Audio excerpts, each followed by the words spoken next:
The Speed Tour 97 aims to address one of the biggest complaints with the Head Speed MP, and that is maneuverability. To make the Speed Tour a little bit faster through the air, Head has shrunken the head size down to 97. And to live up to the Tour name, the 97 is a 305 gram racket with a slightly lower balance point. That more headlight feel, I think, really works well for the Speed Tour in this case, helping you get that more headlight whippy sensation through the air. Now, if you're wondering what exactly this Speed Tour 97 feels like to use, here are how I would break down the strengths and weaknesses of this frame.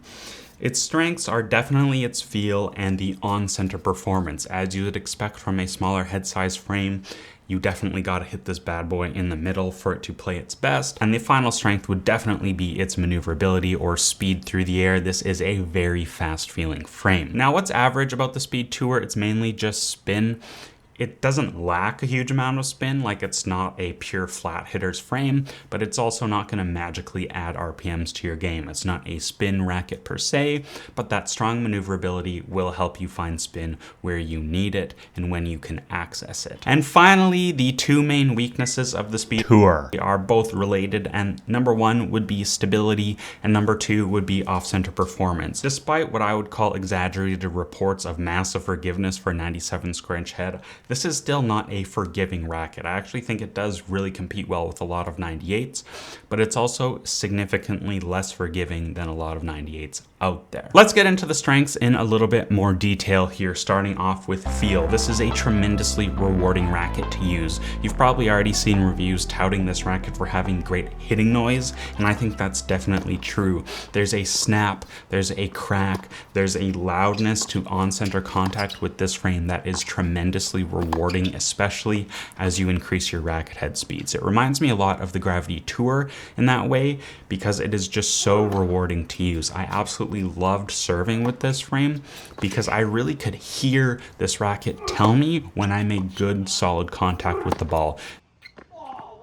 Didn't matter if it was a kick wide, a slider on the deuce side, or a flat bomb. I felt very confident finding all my serves, and I think a big part of that was just because of how rewarding this thing feels. Yes, it does come in with a lower flex, but it definitely feels a lot firmer, a lot crisper than that 59 RA would suggest. I wouldn't say this is a pure comfort racket like a lot of other 59 RA frames. Definitely does feel more of like a performance feel. Doesn't have any noodliness. Like the actual upper hoop does feel relatively firm, and then you get a decent amount of flex kind of from here, this section down, giving you a little bit more ball cupping, a little bit more slingshot action, but it's still accentuated by this ultimately more crisp, clear, responsive feel. The next major strength is the playability on center. You can hit some absolutely massive power and some absolutely massive spin when you get the ball fully lined up, lean your body weight in through the shot, and center the ball on the strings. On center power, whether I was receiving it from this frame or dishing it out using this frame, I felt like I could really hit through the court when I made central contact. And you really have to make perfectly central contact. A little bit too high and a little bit to the side, and you're definitely going to notice a significant drop off in performance, especially if you're used to more modern 98 square inch rackets, something like a T-Fight 305S, an Aero 98, even like a Mizuno Acro Strike 305. The third major strength of the Speed Tour is, of course, its maneuverability. This thing flies through the air, and it really needs to fly through the air. Through contact, you really need to accelerate this frame to get the most out of it. Not only does accelerating the frame a little bit more than you might with another racket make it feel more rewarding in terms of its hitting feel, but you also kind of need to really get power and get spin through your shot. If you just relax and hit with your normal swing speed, I really never felt like this racket could keep up with the competition. However, because of that improved maneuverability, I feel like you can lay on a little bit of extra swing speed compared to something like a Speed MP, and that extra swing speed is what makes it easier to hit through the court with this frame compared to a Speed MP or compared to some other slower rackets. I really enjoyed the extra maneuverability on my slice shots. I felt like I could really cut through the ball, knife it really aggressively, kind of punch my slice through on returns, and I felt like I was loading up the ball with quite a bit of junk, which helps buy you a little extra time when you're returning serve. Now when it comes to spin, I'm kind of torn whether I want to say, yeah, it has excellent spin, or I want to say it has average spin.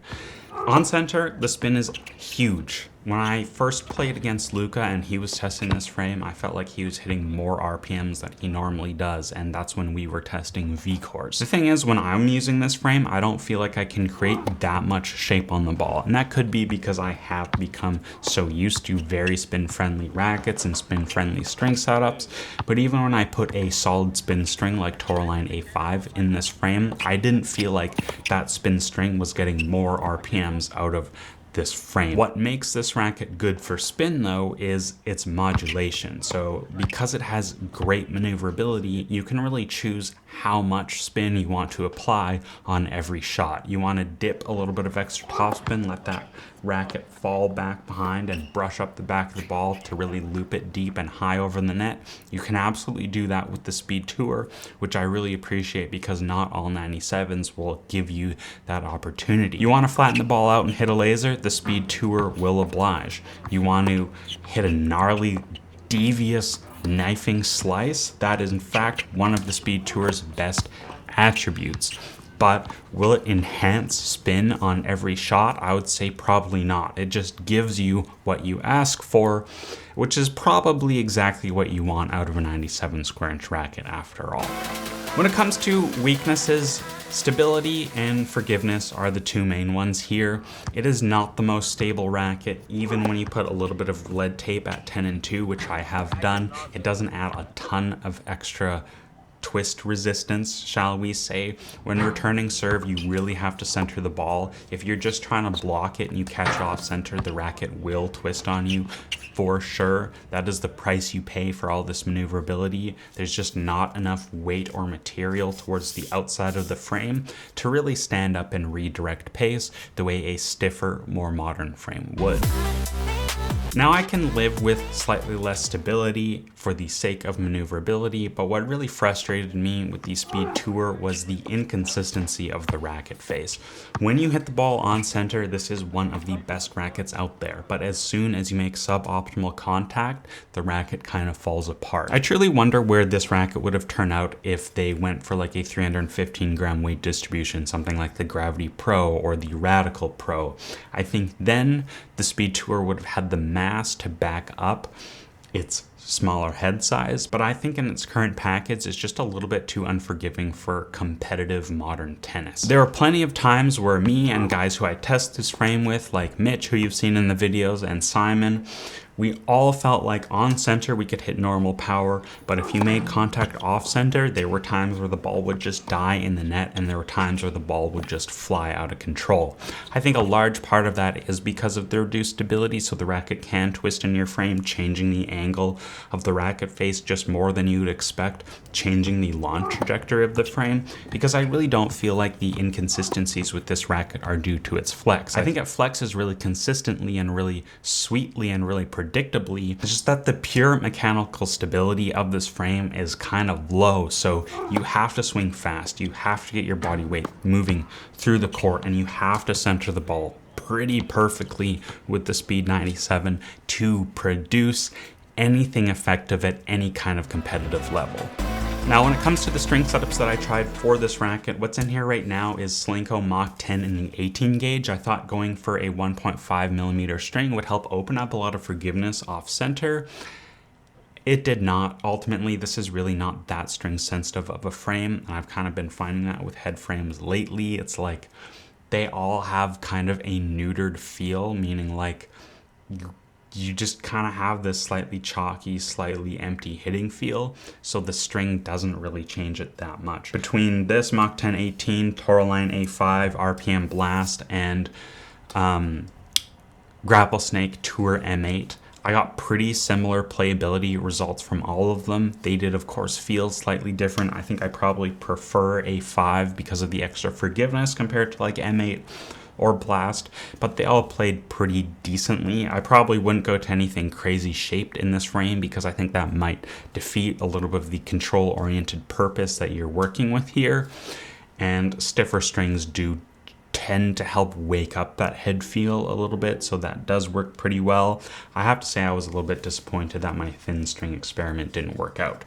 In terms of weight distributions, I've tried it with the leather grip, I've tried it with weight at 10 and 2, 3 and 9 I tried. I've taken the base grip off and done my 2 overgrip method. That helped me get a little bit more swing speed out of this, which you need to get power out of this frame. But ultimately my best setup was no base grip, weight at 10 and 2. That kind of pulled the sweet spot up a little bit higher, gave me a little bit more of a generous sweet spot in terms of getting better performance when I'm more towards the hitting weight, which is pulled out towards where I put the lead tape. This racket does take well to customization because it is so fast through the air, but customizing it isn't going to suddenly make it this super forgiving, easy to use animal. This is still a tour level racket that I think you probably need tour level footwork and tour level swing speeds to really maximize.